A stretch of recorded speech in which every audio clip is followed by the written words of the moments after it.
Well, thank you everyone for making it to this awards event on this rain-swept day. Dear friends and colleagues, thank you for joining us today for the 2020 edition of the District of Columbia Sociological Society Annual Awards Ceremony. It celebrates the achievements and contributions of fellow sociologists in the area. DCSS continues to foster a community of local sociologists who are teachers, practitioners, and students. Since 1934, we have dedicated ourselves to promote professional development in our local area. We are encouraged by the rigor of the research by our student awardees and inspired by the scholarship of our awardees whose work is recognized nationally and internationally. All awards are named for local sociologists who had immense impact on our discipline and on our world. The Student Award is presented in memory of Irene B. Taeuber, whose contributions to demography and sociology are recognized by the American Academy of Arts and Sciences. The Public Sociology Award is presented in memory of Anna Julia Cooper, who is celebrated as a feminist, educator, advocate for civil rights, and a Black Studies scholar. Anna Julia Cooper is the only woman quoted in the current US passport. The Sociological Achievement Award is presented in memory of Maurice Rosenberg and his groundbreaking work in social psychology. The Rosenberg self-esteem scale is the most widely used self-esteem instrument in social science research.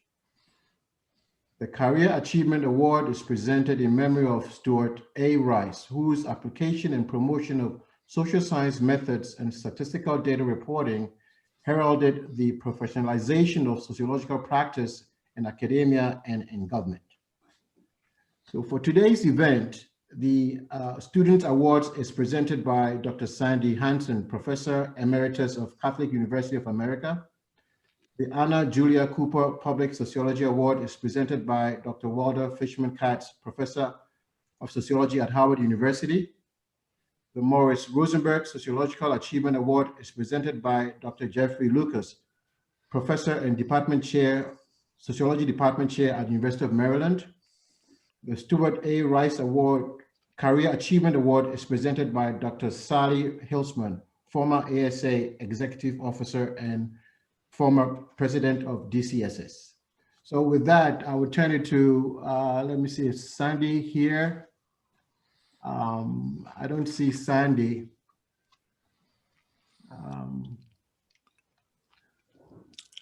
I don't either. There's one unidentified phone number. Oh.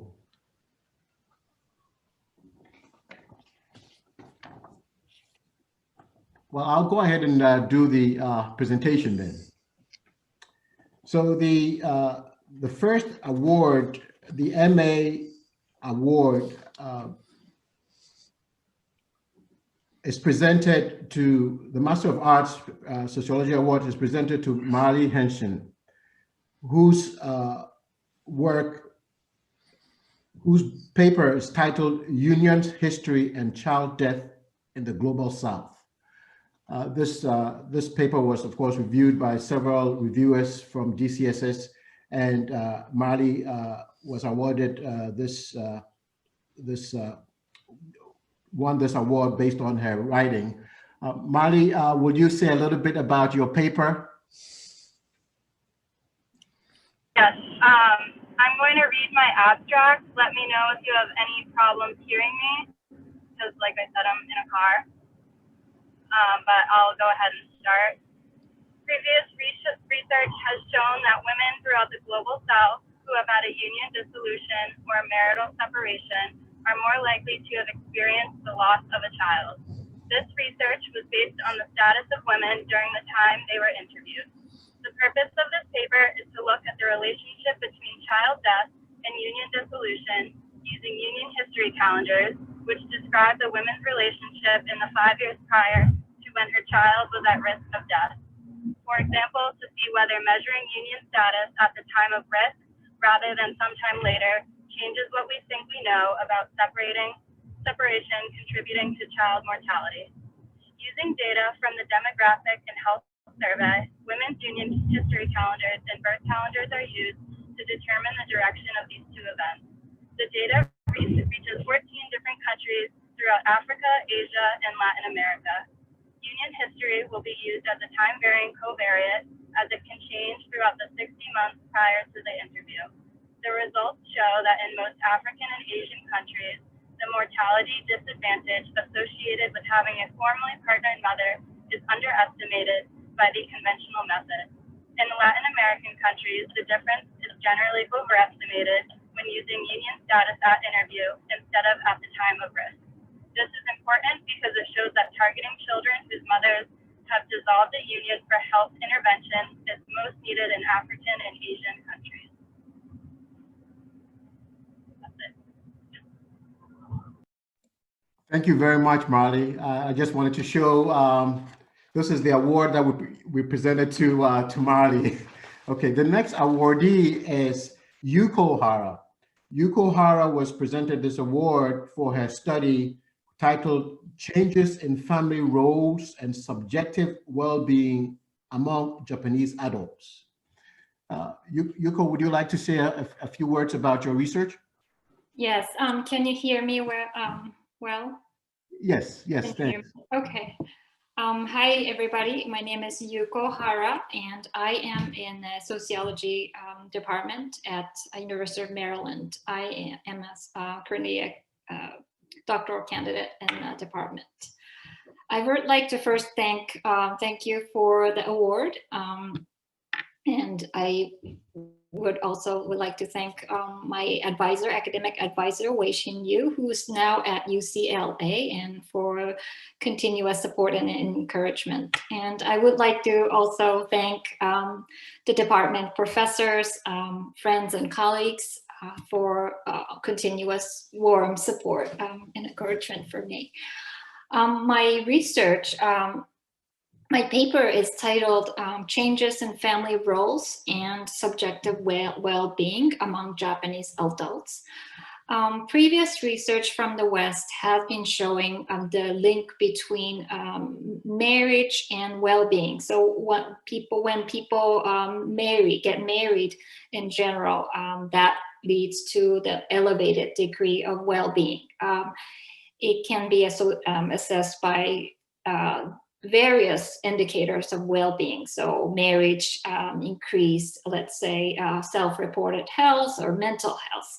So generally, that's the findings from the Western nations. And also the transition to parenthood, the effect is smaller, but it generally decreases people's well-being. So my research question is how these findings from the Western nations can be generalizable to other nations like Japan, where gender inequality is much more severe compared to Western nations. And I used 9 waves of panel data from Japan and fixed effects models and examining how the transition into marriage and parenthood relates to well-being, which were assessed by self-rated health and also mental health.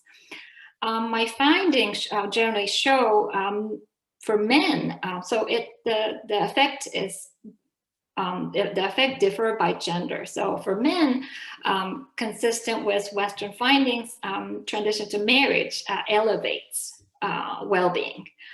Whereas I couldn't find evidence for women suggesting the link between marriage and self-rated health. Mental health elevates, but not self-rated health.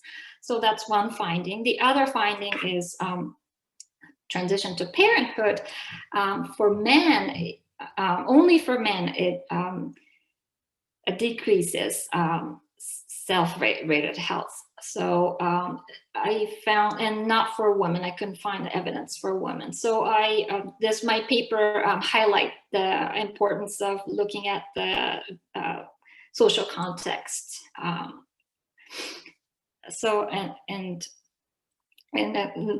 This paper is currently under review at a journal, and I'm hoping to hear good news I think the review process is taking a lot of time now because of COVID, but I'm hoping to hear good news. Thank you again for the award. It's a real honor. Thank you.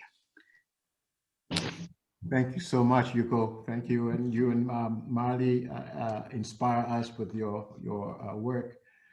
So moving right along, the next award is presented by Dr. Walda Katz-Fishman. This is the Anna Julia Cooper Award for Public Sociology by a community organization. Walda, you can take it away. Fine, thank you, Yoku, and it's great to see award recipients, friends, colleagues that I haven't seen in quite a few moons. So I am really delighted to be here to give the award to of the Anna Julia Cooper Public Sociology Award to a community organization, to an organization that is near and dear to my heart, the Great Panthers of Metropolitan Washington, whose slogan is Age and Youth in Action. And Rick and Michele TIngling-Clemmons are here this evening to receive the award. Michele is a co-convener and Rick is a business manager, and they are longtime friends and comrades. So, you know, the Great Panthers of Metropolitan Washington and Rick and Michele in particular are really very much an expression of the, what we mean by community engaged public sociology, public scholarship in struggle and in the interest of the most oppressed, the most exploited, and the most dispossessed in our communities. And so Great Panthers and Rick and Michele in particular are what we would call organic intellectuals. They actually do have, you know, some formal social science background, but really they're organic intellectuals doing community ethnography and using data that are available, that they gather, and that other agencies of society, as we well know, have gathered to really try to zero in on the you know, real basic problems, needs, and struggles of folk in Washington, D.C. and the metro area. I'd like to say some of the big areas. I want to give them a chance to say all that they've been doing. But in, you know, if we had to look at the big areas of struggle that Great Panthers of Metro Washington have been engaged in, a lot are around the basic needs around housing and public housing and what that looks like, and around food and nutrition and hunger, and around healthcare and the closure of hospitals that we all know, particularly east of the river where Rick and Michele live, and so many of our community lives. And so we have this whole basic human needs, human rights piece. Another huge piece is the question of peace and nuclear disarmament, and racial and gender justice, and also environmental questions, because again, we know that the environmental degradation of our community, but especially parts. So I would say that they are really an exemplar of what we mean by using social science analysis and political engagement and bringing testimony and demands and policy directives forward to the City Council. And I'm just so excited and delighted that DCSS is making this award to Metro Washington Great Panthers. And so I'd like to turn it over to Michele and Rick to say a few words. Thanks, Walda. So great. Well, first, thank you, Doctor, for helping us and guiding us and being a part of the Great Panthers and making sure that we stayed on top of doing a good job for our citizens. I'm Rick TIngling-Clemmons, and I am really humbled by this award given to us for the work that we do. We do a lot of different things, and along with Walda, we do a lot of different stuff out here, and rarely ever anyone say thank you. We say thank you to one another, but that's enough. But when an association such as yours recognize the work that we do, and we do it in the name of you, we do it because of you, we do it because what we have learned from what you have taught us. And I'll turn it over to my wife. Yeah. Hi, I'm Michele, in case you didn't get that. And I agree, and thank you very much. We're really humbled to get this award, especially in the name of Anna Julia Cooper, somebody who herself was a trailblazer. And when I was telling my 100-year-old aunt earlier today that we were going to be in this ceremony tonight, and she said that she hoped that she could see a recording. And I told her that one thing about Anna Julia Cooper that made me think of her is that she lived to be 105. And she says, "Oh, I thought I was going to be able to just sit back and rest on my laurels." I said, "No, it's as we always say, you still have work to do." And this award is particularly poignant to us because we're very active in issues that on the economy and the society as it impacts the poor, and really helping everybody understand that everybody wants more choices and things that they want, like in the kind of housing or the kinds of food they get. But when we did our hunger conference, we wanted to focus on how do we stop the condition that forces some people to dig in trash cans in order to find edibles in a wealthy society, that is just untenable and unacceptable. And we as an organization didn't accept it, and we knew that the people that we represent also don't accept that, and that there has to be a better way. So we want to thank you so much for this award, for this recognition. As Rick says, people don't generally say thank you, but as you may know, we don't go into this work for the thanks. Although I will make a shameless pitch. We are Asian Youth in Action, and anyone who is so inclined and interested, please reach out to us. We're always looking for new members. Oh, yes. And all of you look like youngsters to us. And remind you that we were youngsters when we got involved. When we started with the Great Panthers, we were the young ones. So, there's hope for all of us. Thank you so much. Thank you. And here's the award that you will be receiving. Just a show and tell here. So thank you so much. So the next award will be presented by Dr. Jeffrey Lucas for the Morris Rosenberg Award for Outstanding Sociological Achievement. Thank you, Yoku. My video just froze a little bit. Please tell me or wave at me if there's any problem with my audio. You're good. But yeah, I'm so glad this event was able to take place, and it's my great pleasure to be able to present the Morris Rosenberg Award for Outstanding Sociological Achievement to Dr. Rashawn Ray, my colleague in sociology at the University of Maryland. Through his public speaking, social media presence, and publications, Professor Ray has advanced our understanding of the social dynamics by which race continues to be a major factor in the everyday lives of Americans. Allow me to provide just a few examples of his recent efforts, of which there are very many. Dr. Ray currently serves as David M. Rubenstein Fellow in Governance Studies, at the Brookings Institution, where in April he published 2 blog posts early in the COVID-19 pandemic that exposed the disproportionately high rates of infection and death for African Americans. As part of Brookings' Race, Prosperity, and Inclusion Initiative, he has participated in public events that advance public understanding of sociological perspectives on a range of issues, including at a Brookings event this month on improving policing culture in America. Professor Ray also brought sociological expertise to policymakers when he testified before the US Congress Joint Economic Committee in a February hearing titled Improving Family Stability for the Well-Being of American Children.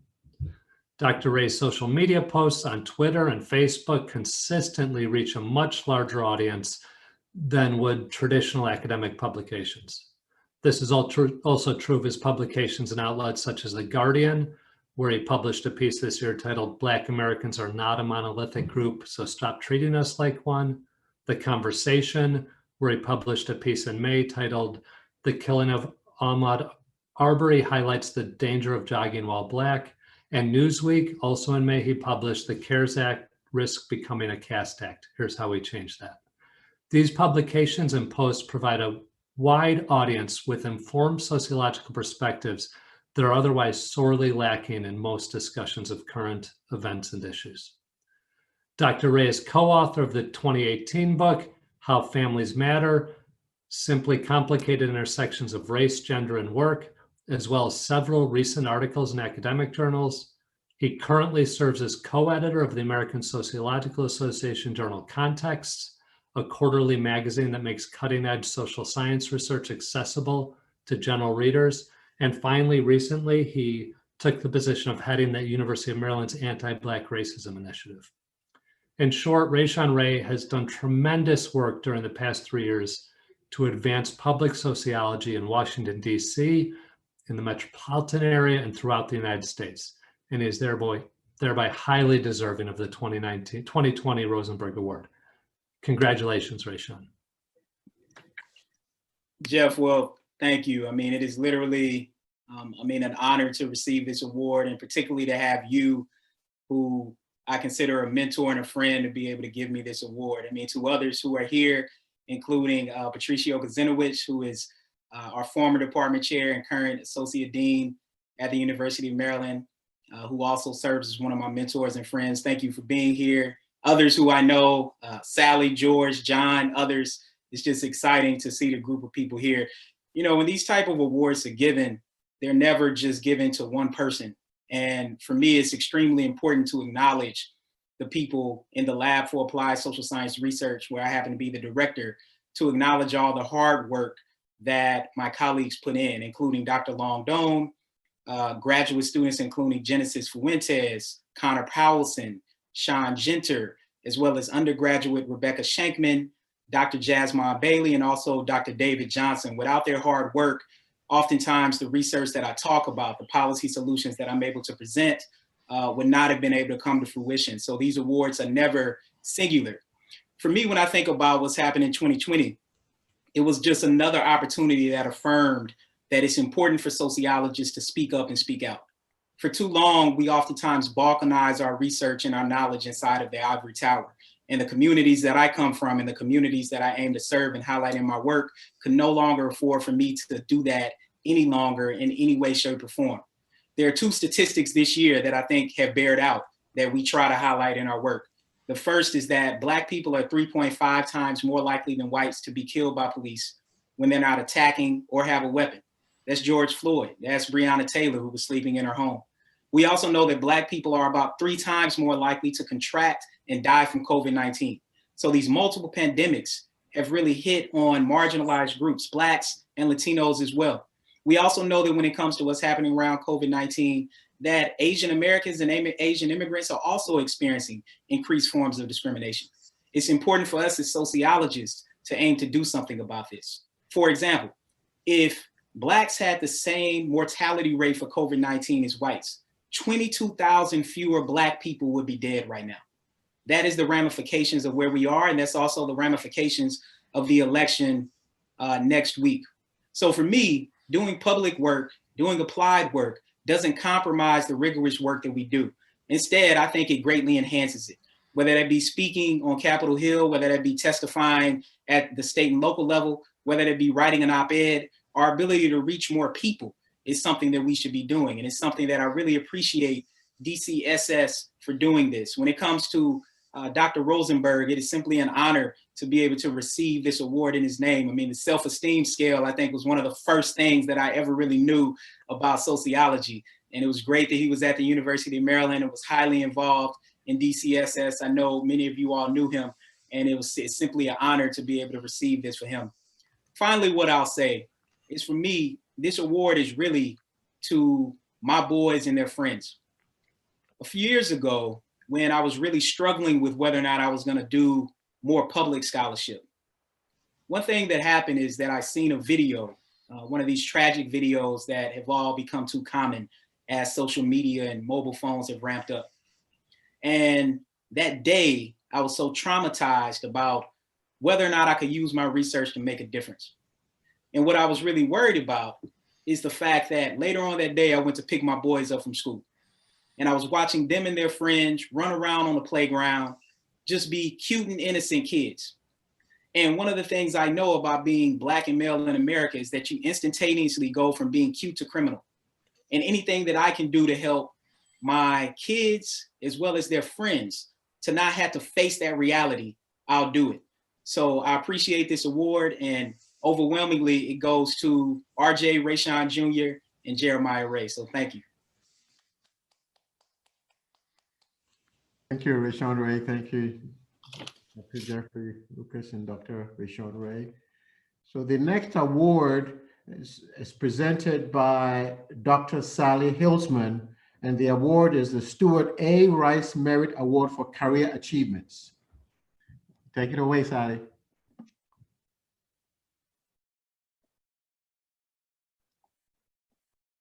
I think you're muted, Sally. Sally, I think you're muted.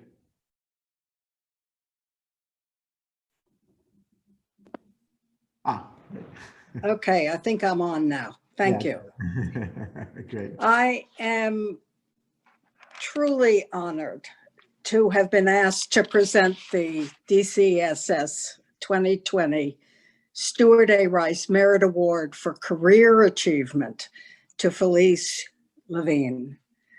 As Yoko has mentioned, this award is to a distinguished senior member of the society who has made a significant contribution over an entire career to the discipline.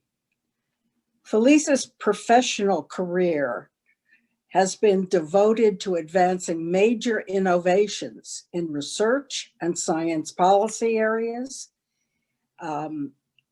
that are vital to a vibrant and impactful social science.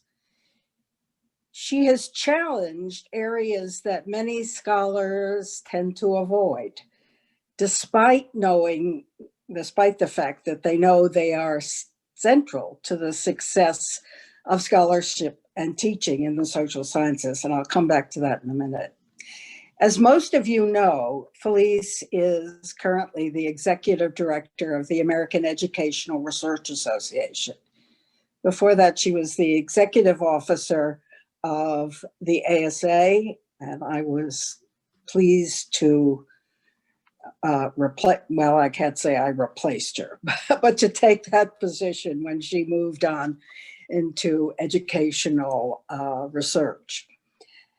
When she first came to Washington, D.C., she was the director of the National Science Foundation Law and Social Science Program.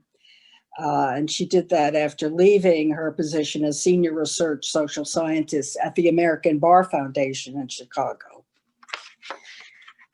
One aspect of Felice's career that is outstanding is that she has served the scientific community with great devotion and effectiveness as members of, and most often the chair of, major social science institutions that have advanced and protected our discipline over the decades. This includes the fact that she's currently a member of and has been chair of the executive committee of the Consortium of Social Science Associations, which, if I may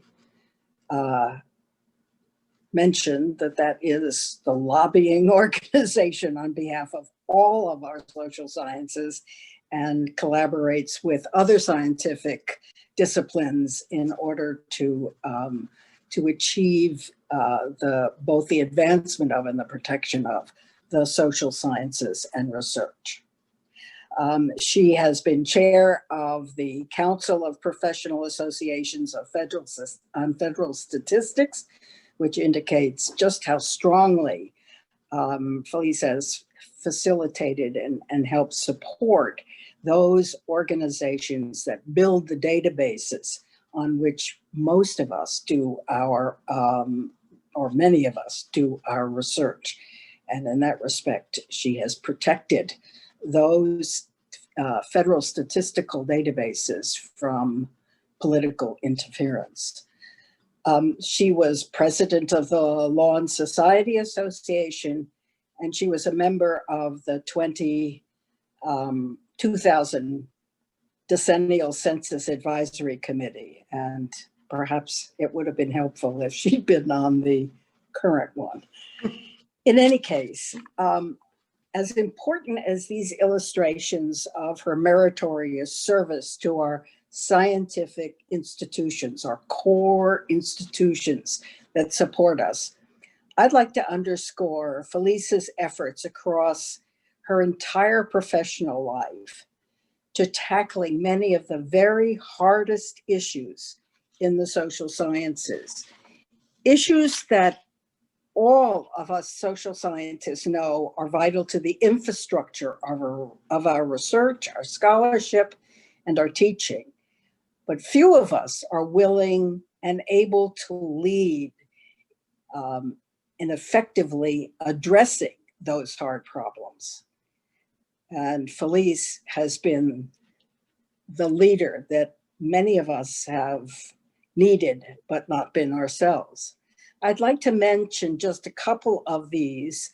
There are many, but I can't go on all evening, although I'd like to.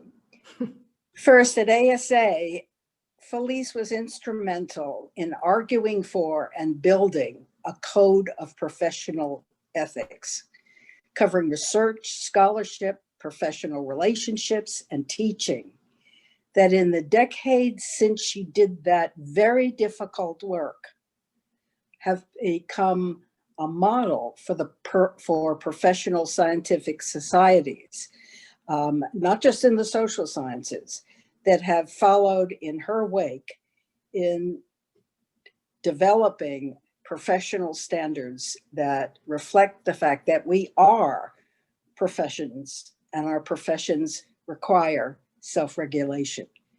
This was not an easy task. It is easier now that more have followed that route. But back in the day, there were many sociologists and other social scientists who did not believe that those standards should be codified. Second, when the US Department of Health and Human Services undertook to revise the federal rules on research with human subjects, which most of us refer to as the Common Rule, the scientific world shuddered.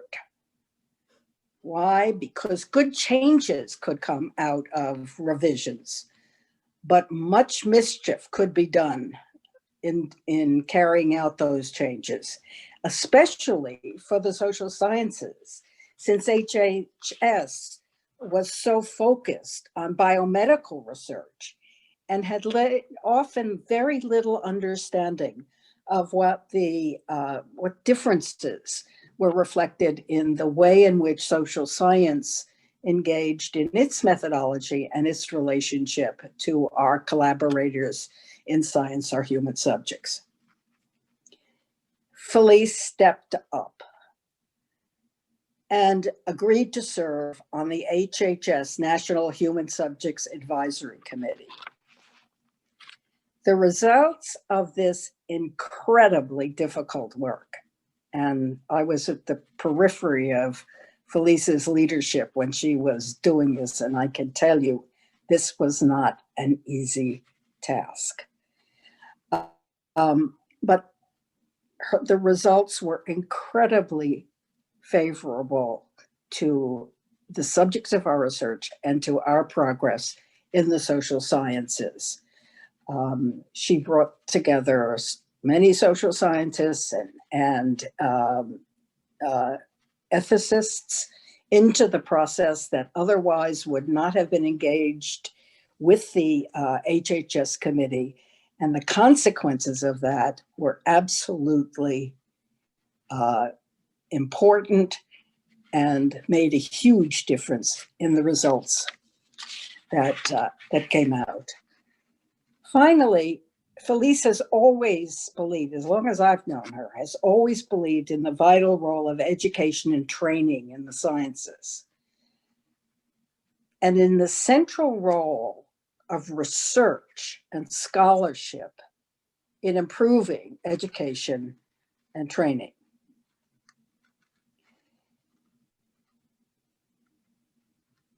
As executive director of AERA, and I think this is probably one of the reasons Felice made this major change in her career and moved to AERA, and has been there for nearly 20 decades, Felice. Felice has not only led the enhancement of educational research and scholarship in the United States, but she has also accomplished something that is amazing and vitally important: the creation of an international collaboration focusing on the highest quality educational research. It's the World Educational Research Association, of which she is the current Secretary General. This has been a major accomplishment, along with all the others that she has accomplished in the educational research world in the United States. Felice has been my colleague and my friend for many decades. Her leadership in these and many other areas is important to the social sciences, and her work is the epitome of what DCSS's Stuart A. Rice Merit Award for Career Achievement was designed to acknowledge. Congratulations, Felice. Hey, Sally, thank you, and Yoku and the whole executive committee. When I think of all of the ways I could be toasted throughout my career, I just really want to say that no association would mean more to me, including ASA, than to be recognized by DCSS, because of the texture and the diversity of those who are part of our community, working across the sectors of the academy, the nonprofit associations, government. We come together and really reflect that kind of energy and collaboration that I'm really privileged and honored to be a part of this evening. I could not say it better than Marley and Yuko and Rashawn and the great Panthers. I mean, that is sociology. It kind of, we rock as a field.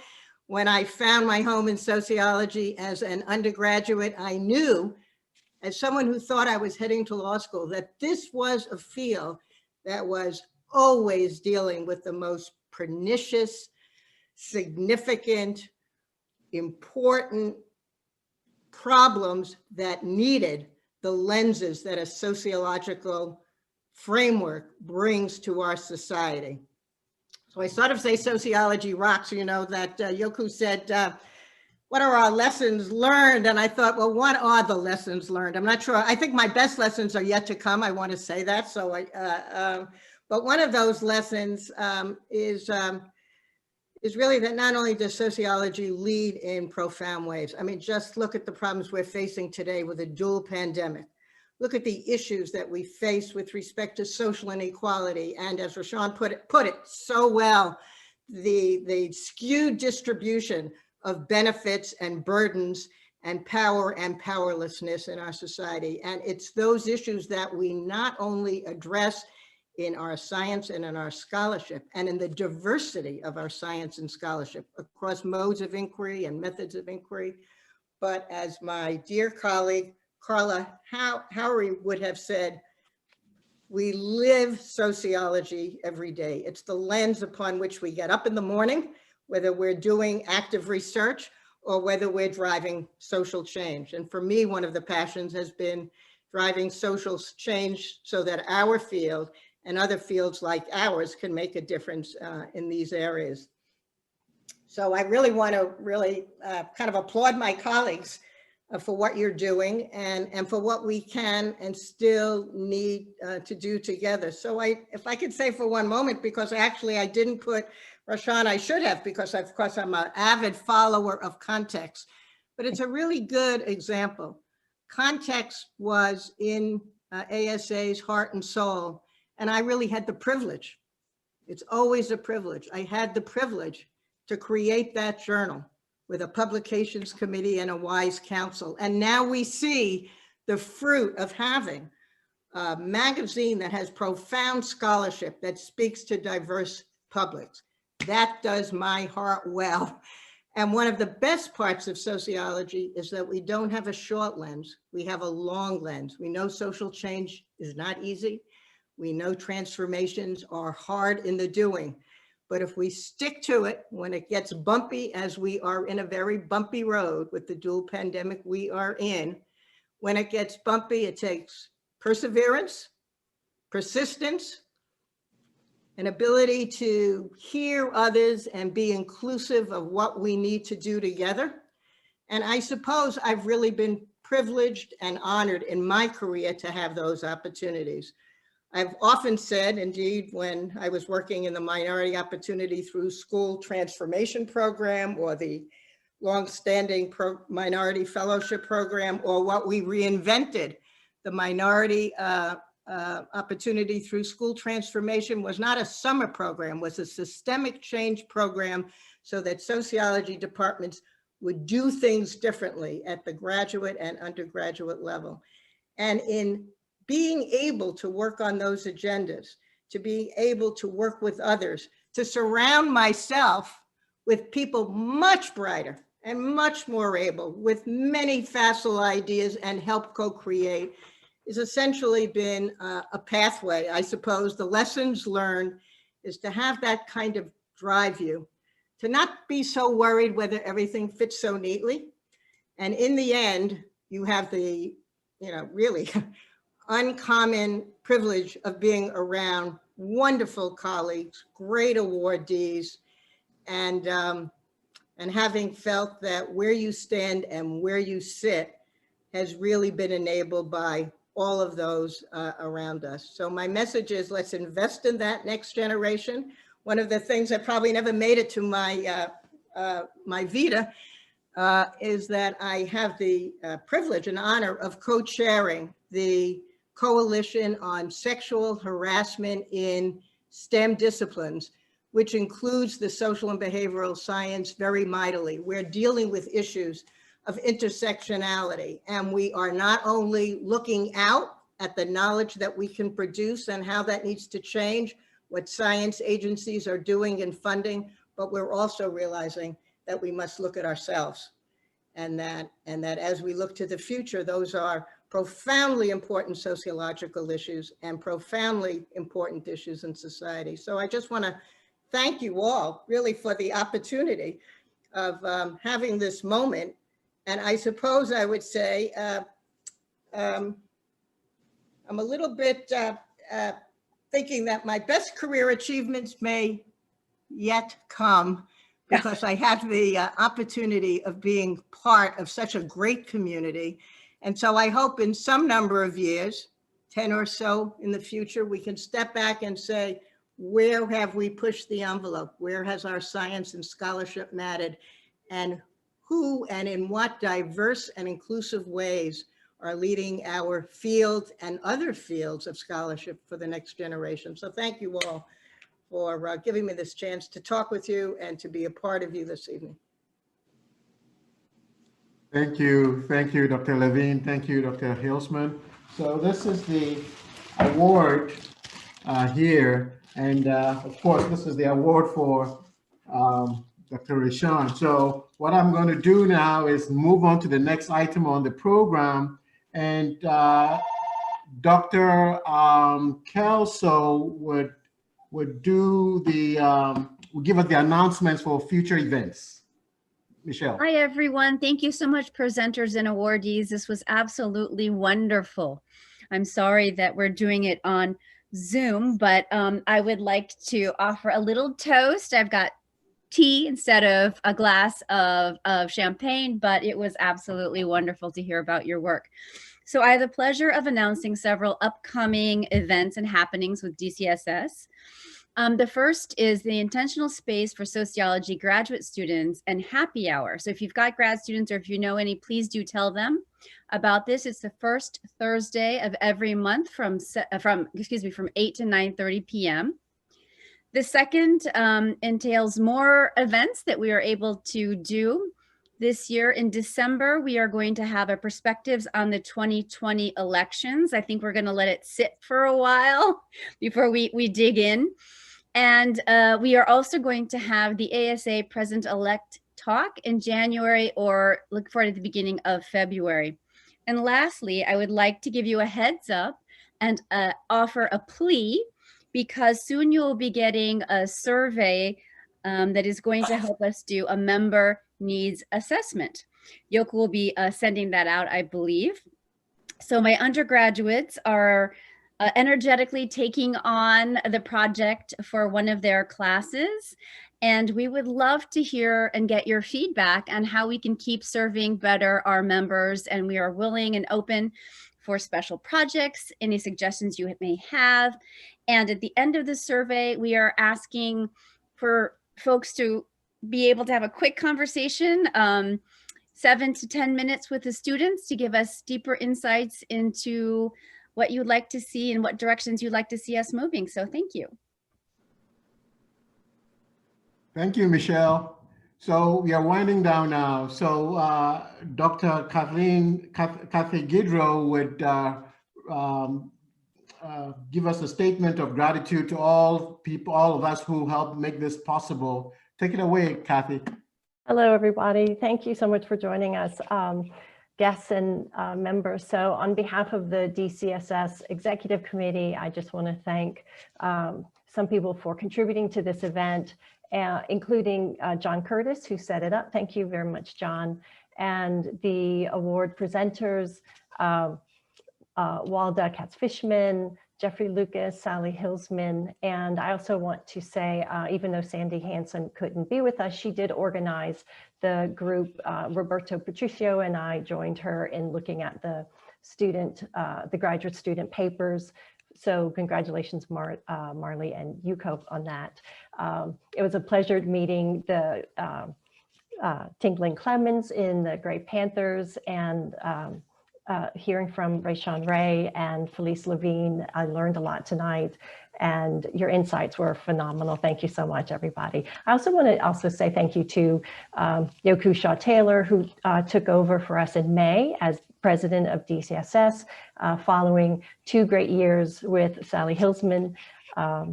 And I look forward to working with everyone and seeing everyone again soon. Thanks. Well, folks, thank you so much for a great event. And this wraps it up. And I think, John, will you give us any information about the availability of the video and all of that? Yes, we have made a recording of this event, and we will be putting it up on the DCSS YouTube channel. Should be within the next week or so, and we'll be getting another notice out about that in our next newsletter.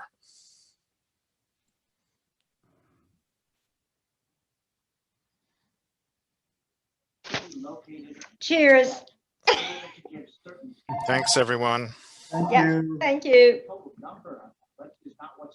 Congrats. Mm-hmm. If the margin is wide, only a very small number of ballots may need to be